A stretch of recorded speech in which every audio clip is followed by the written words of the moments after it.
많이 하는 게 있죠. 프론트엔드랑 이제 백엔드 개발 이런 얘기들을 많이 하죠. 근데 제가 디자이너 시절에는 이걸 아무리 설명을 들어도 잘 이해가 안 되는 거예요.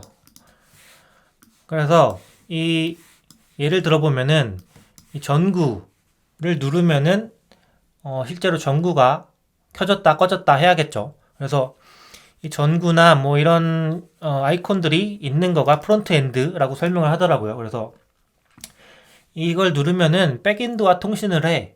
그래서 어떤 서버와 통신을 하는데 이걸 누르는 순간 저게 켜지는 거를 로직을 만들어 놓은 게 백엔드라고 해. 라고 하더라고요. 그래서 이게 도대체 무슨 소린가? 제 어떤 기준에서는 디자인 기획, 그러니까 기획과 디자인을 했던 기준에서는 이게 이해가 안 되더라고요. 그래서 이걸 누르면은 저 전구가 켜져야 되는 게 당연한 거 아니야? 그러니까 이게 그 어떤 서비스니까 그렇게 돼야 되는 게 당연한 거잖아. 그래서 당연하다고 생각을 했었습니다. 그래서 이게 왜 안 되지? 왜 자동으로 안 되지? 라고 생각을 했었고, 근데 이제 개발자들이 설명을 해주더라고요. 그게 아니라 프론트엔드 개발에서 뭘 던지면은 이제 서비스 백엔드에서 이걸 해줘야지 저게 켜진다.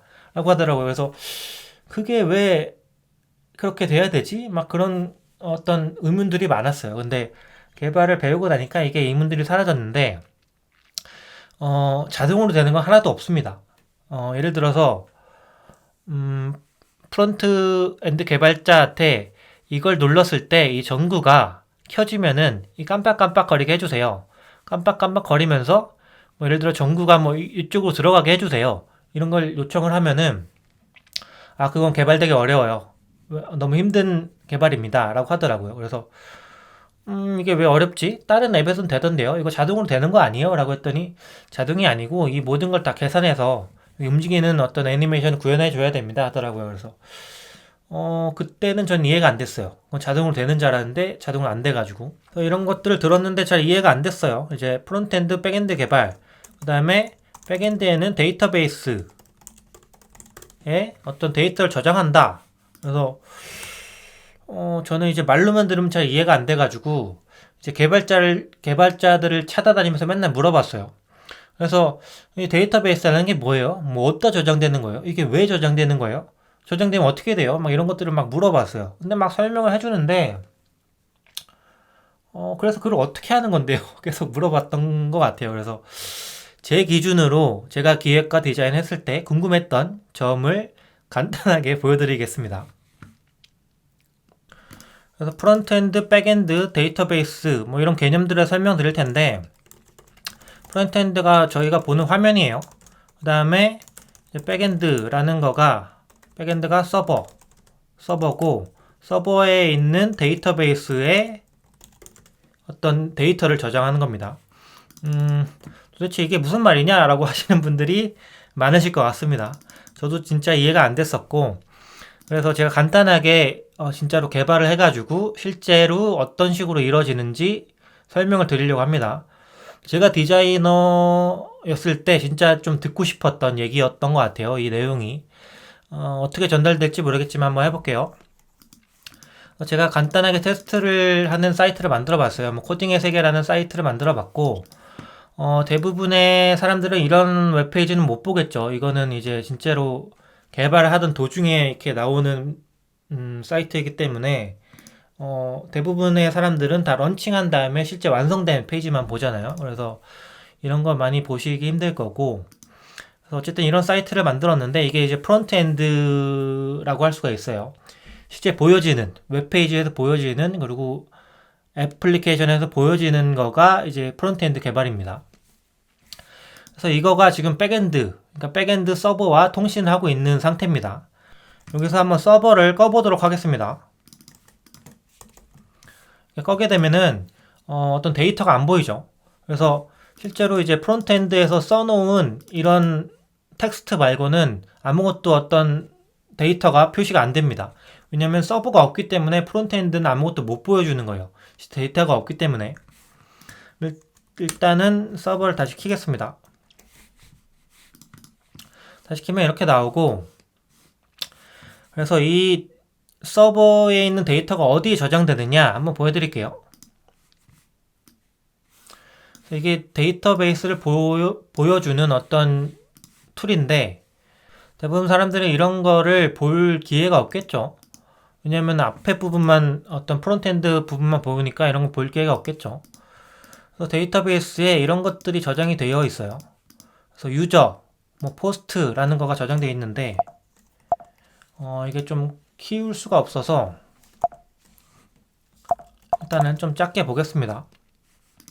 그래서 여기 뭐 테스트 1, 2, 3, 4 이런 식으로 되어 있죠. 그래서 테스트 뭐 3을 여기 저장되어 있는 DB를 DB의 데이터를 뭐 코딩이 좋아요 뭐 이렇게 바꿔볼게요. 코딩이 좋아요 바꾸면은 리프레시를 하면은 리프레시를 하면은 이제 3번이 코딩이 좋아요라는 거가 나오게 되죠. 그래서 데이터베이스라는 게 이런 겁니다. 어떤 서버에 데이터들을 쭉 어떤 저장을 해 놓는 거예요. 근데 이게 어떤 데이터베이스 테이블이라고 하고 이런 식으로 이제 데이터를 저장합니다. 그래서 지금은 뭐 44개 뭐 이런 식의 어떤 작은 데이터밖에 없는데 뭐 실제 기업들은 뭐 네이버나 뭐 아마존 같은 기업들은 수억, 수천 개, 수조 개의 데이터가 쌓여 있겠죠. 그래서 거기서 데이터를 불러오는 겁니다. 그래서 예를 들어 네이버에 딱 들어가 보면은 이게 뭐 서울 저녁 오후 9시 한파주의보 이런 식으로 나오죠. 이런 거가 네이버에 있는 어떤 데이터베이스에 저장이 되어 있는 거예요. 그래서 대통령실 뭐 잘못된 논평으로 뭐 이런 것들이 네이버의 데이터베이스에 저장되어 있기 때문에 그 데이터베이스에서 이제 백엔드를 통해서 이 정보들을 가져와서 이 프론트엔드에 뿌려주는 겁니다. 그래서 뭐 어느 정도 이해가 될 수도 있고 안 될 수도 있는데 한번 또 해볼게요. 그래서 이제 로그인, 회원가입 뭐 이런 것들이 있는데 회원가입을 한번 해보도록 하겠습니다. 그래서 지금 저희 사이트에 어떤 유저, 사용자들은 2명밖에 없어요. 근데 회원가입을 한번 해보겠습니다. 코딩의 세계 그래서 코딩 gmail.com 비밀번호 이렇게 적어주고 010-1234-5678 뭐 이런 식으로 회원가입을 하겠습니다. 그러면 가입 완료 로그인 해주세요 하죠.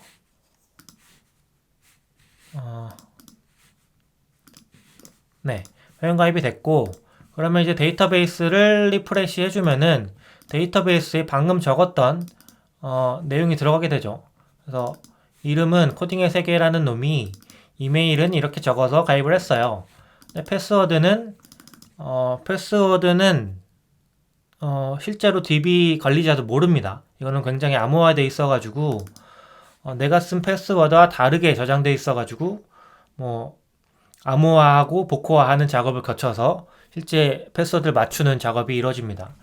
뭐 이것까진 모르셔도 되고요. 어쨌든 이런 식으로 데이터베이스에 쌓이게 된다. 회원 가입하는 순간 한 명이 늘어나죠. 데이터베이스에.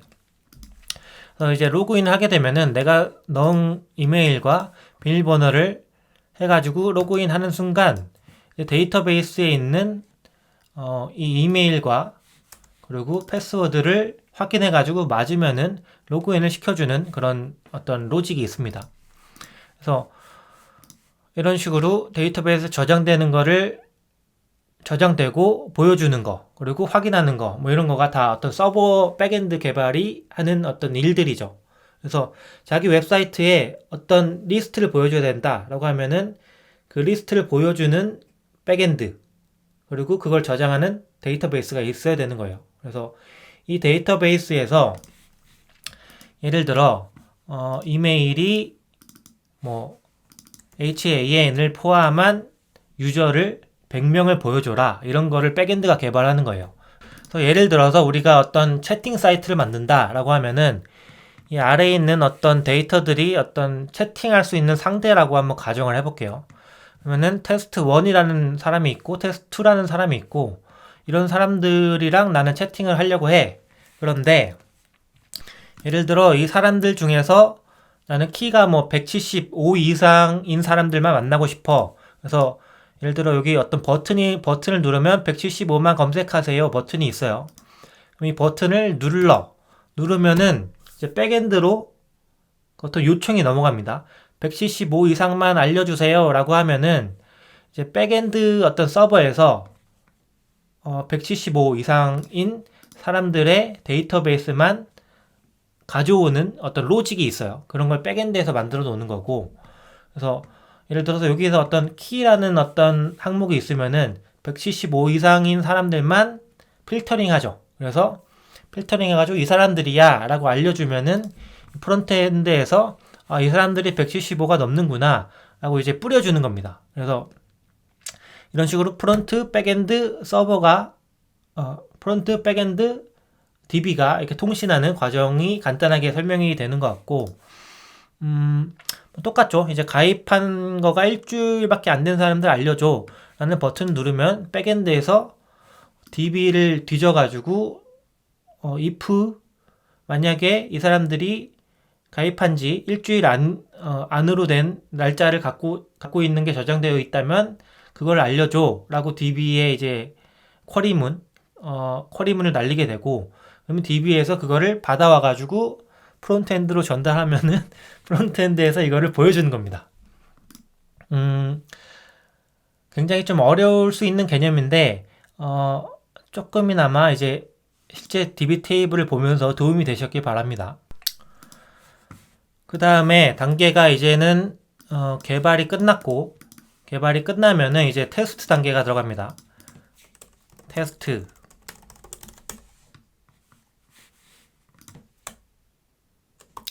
네, 테스트 단계에서는 뭐 QA라고도 하죠. 퀄리티 어슈런스 해가지고 어떤 품질을 보증하는 그런 단계입니다. 그래서 뭐 이름에서 바로 알 수 있듯이 테스트하는 겁니다. 실제로 웹사이트나 어플리케이션이 잘 동작을 하는지 테스트하는 단계예요. 그래서 예를 들어 이 사이트를 보면은 지금 연락하기 눌렀어. 그러면 카카오톡 오픈 채팅방이 열려야 돼. 잘 되네. 그런데 이걸 눌렀어. 근데 이 사람들에 대한 정보가 안 나와요. 이게 뭐 안 나오네요. 이거 에러가 있는 것 같아요. 알려주면 개발자가 고치는 겁니다. 실제로 잘 나올 수 있게 고치는 거고, 이제 로그인을 했는데 뭐 로그아웃이 안 돼요. 로그인을 했는데 그 회원가입을 했는데 내 번호와 다르게 나와요. 뭐 이런 것들을 이제 알려주면은 개발자가 고치겠죠.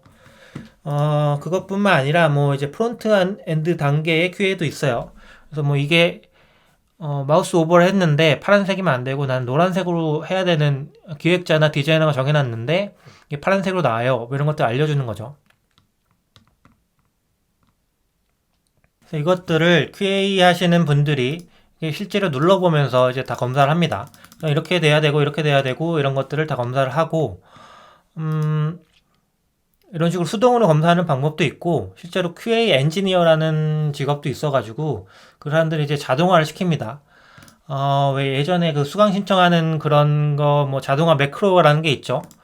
이걸 누르고 3초 뒤에 여기를 누르고 2초 뒤에 여기를 눌렀을 때 여기에 나와 있는 것이 이렇게 돼야 된다. 뭐 이런 것들을 미리 프로그래밍 해가지고 테스트도 자동화할 수가 있어요. 테스트 자동화를 하면은 실제 사람이 뭐 3시간 동안 클릭해보고 하는 것보다는 굉장히 빠르게 끝나겠죠. 뭐 5분 만에 모든 테스트가 완료되고 이제 버그된 것들을 자동으로 캡처해가지고 뭐 개발자한테 알려주고 뭐 이런 단계를 거칠 수가 있습니다.